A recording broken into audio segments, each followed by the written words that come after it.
पहले 4 एपिसोड में दिखाया जाता है कि लोकी को टाइमलाइन से छेड़छाड़ करने के जुर्म में टीवी में लोकी को रीसेट करने की सजा दी जाती है और दूसरी तरफ लोकी का वर्जन टीवी के सिपाहियों से टाइम पैड चुरा लेता है और मोबियस लोकी को उसके साथ लोकी के वर्जन को पकड़ने के लिए मॉल में ले जाते हैं, जहां पर लोकी का फीमेल वर्जन दिखाया जाता है जो टाइमलाइन ही उड़ा देती है। और फिर वो दोनों लेमेंटेंस 1 में पहुंच जाते हैं जहां पर सब कुछ नष्ट होने वाला होता है, इसलिए वो अर्क जाने के लिए ट्रेन में धोखे से चढ़ जाते हैं, पर गार्ड लोकी को फेंक देता है जिससे टाइम पैड टूट जाता है और आर्क भी वहां पर नष्ट हो जाता है। वो दोनों सब कुछ तबाह होते हुए देखते हैं और उनके नज़दीक आने से एक न्यू टाइमलाइन बनती है जिससे मोबियस उन्हें पकड़कर टीवी में ले जाते हैं और मोबियस लोकी को टाइम लूप में फंसा देता है। और फिर मोबियस और B-15 को टीवी के राज का पता चलता है कि उन्हें टीवी ने नहीं बनाया बल्कि उनकी यादाश्त मिटाई है।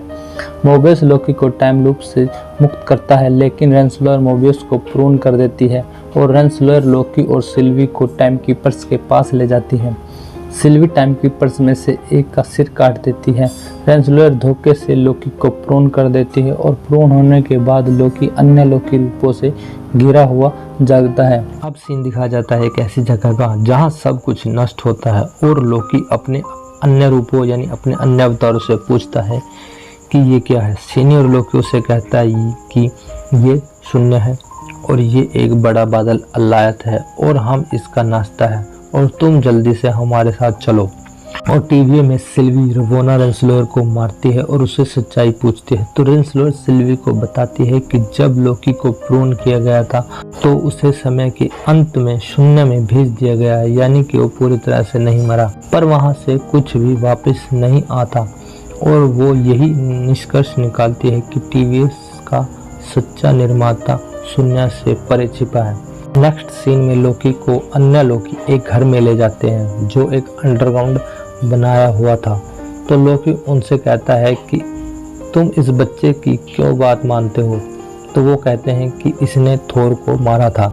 और फिर टीवी में रेंसलर के कहने पर मिस मिंट टाइम के अंत की फाइल डाटाबेस में चेक करती रहती है जब तक कि टीवी के एजेंट बाहर नहीं आ जाते और वो सिल्वी को घेर लेते हैं और सिल्वी खुद को प्रून कर लेती है और सिल्वी शून्य में पहुंच जाती है जहां पर अलायत उस पर हमला करता है। सिल्वी भागते वक्त उसकी कुछ याद को देख लेती है और तभी वहां पर मोबियस कार लेकर आ जाता है और सिल्वी को बचा लेता है। और फिर लोकी उनको कहता है कि हमें अलायत को मारना चाहिए। तो क्लासिक लोकी उसे बताता है कि अलायत नामक एक विशाल बादल जैसे प्राणी शून्य में सब कुछ नष्ट कर देता है और तभी वहां पर एक प्रेसिडेंट लोकी और उसकी लोकी सेना आ जाती है और वहां पर इस बात पर लड़ाई हो जाती है कि यहाँ पर किसकी हुकूमत चलेगी। एक दूसरे लोकी समूह का सामना करने के बाद क्लासिक लोकी एलिगेटर लोकी और किड लोकी को भागने में मदद करता है। वे मोबियस और सिल्वी से मिलते हैं और सिल्वी कहती है कि हम अलायत को वश में करेंगे और अलायत के पीछे एक रास्ता है और वो उसकी रक्षा कर रहा है।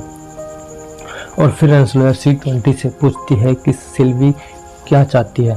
तो वो कहती है कि सिल्वी उनको मारना चाहती है पर तुम भी उनके बारे में पता करना चाहती हो, बट सिल्वी तुमसे पहले उसको ढूंढ लेगी।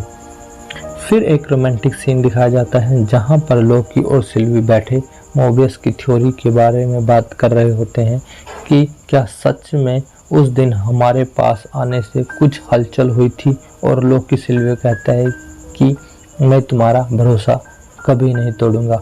और फिर मोबियस एक टाइम पैड का उपयोग करके टीवी में लौटता है जिसे सिल्वी अपने साथ लाई थी। सिल्वी अलायत को वश में करने का प्रयास करती है और लोकी इसे विचलित करता है, लेकिन वो तब तक विफल रहते हैं जब तक कि क्लासिक लोकी खुद का बलिदान नहीं कर देता, जिससे अलायत को ध्यान आकर्षित करने के लिए एसगार्ड का भ्रम पैदा करता है। लोकी और सिल्वी सफलतापूर्वक अलायत को एक साथ वश में कर लेते हैं और अलायत उन्हें शून्य से परे का एक रास्ता दिखाता है और यहीं पर इस पार्ट की एंडिंग होती है।